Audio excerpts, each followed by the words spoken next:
اب آپ کیا امپریشن دیکھتے ہیں کہ پولیٹیکل گراؤنڈ پر اس کا آپ کو ایڈوانٹیج کتنا ہوگا؟ جی، پولیٹیکل گراؤنڈ پر تو ایڈوانٹیج تو بہت ہے، مگر اس کے علاوہ جو سب سے بڑی بات ہے کہ اللہ تعالیٰ کا شکر ہے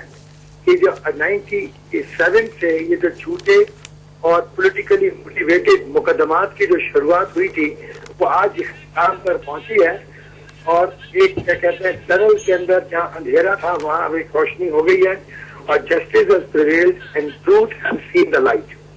فاروق صاحب، اب جبکہ یہ آئین کا حصہ بن چکا ہے، اس کا اسٹیٹس ذرا بتائیں گے کہ NRO کے تحت اب کون سے مقدمات فیوچر میں بھی اس کے انڈر آتے ہیں؟ NRO کے اندر جتنے بھی مقدمات ہیں کہ جو 12 اکتوبر 99 سے پہلے یا تو ان کی انویسٹیگیشن یا ان کی پروسیڈنگ اگر عدالتوں کے اندر پینڈنگ رہی ہیں، وہ تمام مقدمات NRO کی سیکشن 7 کے نیچے آ جاتے ہیں۔ اس کے علاوہ 2 اور سیکشن ہیں، سیکشن 4 ہے کہ جو پولیٹیکلی موٹیویٹڈ کیسز ہیں وہ کمیٹی دیکھے گی، اور اگر وہ پولیٹیکلی موٹیویٹڈ ہیں اور NRO کے وہ نیشنل اکاؤنٹیبلٹی بیورو آرڈیننس کے نیچے نہیں ہے تو وہ بھی ختم کیے جائیں گے۔ کلیگ سمی آپ سے کوئی سوال کرنا چاہیں گے؟ جی فاروق صاحب، میں آپ سے یہ پوچھنا چاہوں گا کہ آپ نے فرمایا کہ جو قومی احتساب بیورو ہے اس کا جو فیوچر ہے وہ ڈیسائیڈ کیا جائے گا پارلیمنٹ کی کمیٹیز کے تھرو،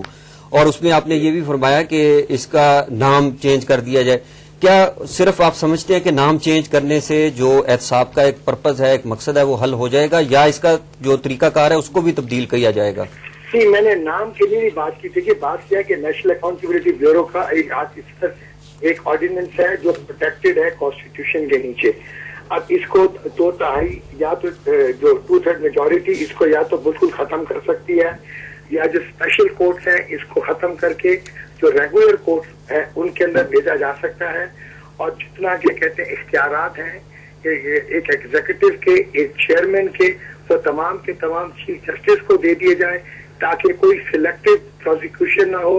اور انصاف ہو، اور کیا کہتے ہیں جسٹس شوڈ پریویل، تاکہ اس کو نیب آرڈیننس کو as a tool to prosecute and persecute the political opponents استعمال نہ کیا جا سکے، اور اس میں وہ مقدمات جائیں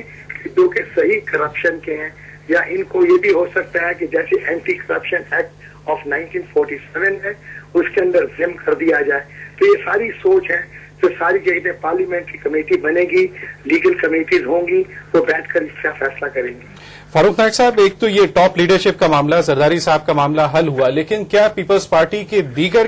قائدین کے خلاف بھی اب تک کوئی NRO کے تحت کیسز ہیں؟ جی، کافی لوگوں کے خلاف کیسز ہیں جی، اور جو سیکشن 7 میں آتے ہیں کچھ لوگ ایسے ہیں کہ جن کے کیسز سیکشن 4 میں آتے ہیں، اور ان تمام چیزوں کو اگر NRO کے نیچے ہیں تو وہ سپریم کورٹ کے آرڈر کے نیچے بالکل ختم ہو جائیں گے، اور اگر وہ سیکشن 4 میں آتے ہیں تو سیکشن 494 اور کرمنل پروسیجر کوڈ کے نیچے ان کو ختم کیا جائے گا۔ آصف علی زرداری اس آخری کیس سے بھی BMW کیس سے بری ہوئے، اور اس کے بعد اب ان کا کہنا ہے کہ یہ وہ کیسز تھے جو 12 اکتوبر 1999 سے لے کر اب تک گزشتہ 7-8 سالوں کے درمیان جو پروون نہیں تھے، اور اس میں بہت سی پولیٹیکل پارٹیز تھیں، نہ صرف پیپلز پارٹی بلکہ دیگر جماعتوں کو بھی اس کا فائدہ۔ سمی کچھ کور کیا آپ نے ان ایونٹس کو بھی، دیگر پارٹیز کی کوئی اہم لیڈرشپ یا اہم شخصیات بھی NRO کے تحت ان کو کوئی فیور ملا ہے؟ جی، اس میں پاکستان مسلم لیگ نواز کے لوگ تھے، لیکن وہ جو NRO آرڈیننس جاری کیا گیا اس میں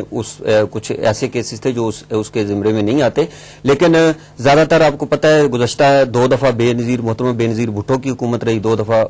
محترم نواز شریف کی حکومت رہی، اور ان دونوں حکومتوں نے ہی ایک دوسرے کے خلاف اس قسم کے کیسز جو ہیں وہ انیشیٹ کیے تھے۔ اچھا سمی صاحب، اب یہ بھی بتائیے کہ سبزہ زار کیس سے شہباز شریف صاحب بری ہوئے، زرداری صاحب یہاں سے بری ہوئے، اب یہ ضمنی الیکشنز کے لیے انڈیپینڈنٹ ہیں، ان کے اوپر کوئی رکاوٹ نہیں ہے؟ جی بالکل، ان کے اوپر کوئی رکاوٹ نہیں ہے، اور یہ ضمنی الیکشن اور بظاہر ایسی کوئی رکاوٹ نہیں ہے، لیکن یہ ہے کہ اب وہ ضمنی الیکشن اگر خواہش مند ہو گئے تو لڑکے، اور اگر ان کو لوگ مینڈیٹ دیتے ہیں تو جیت کے آ سکتے ہیں۔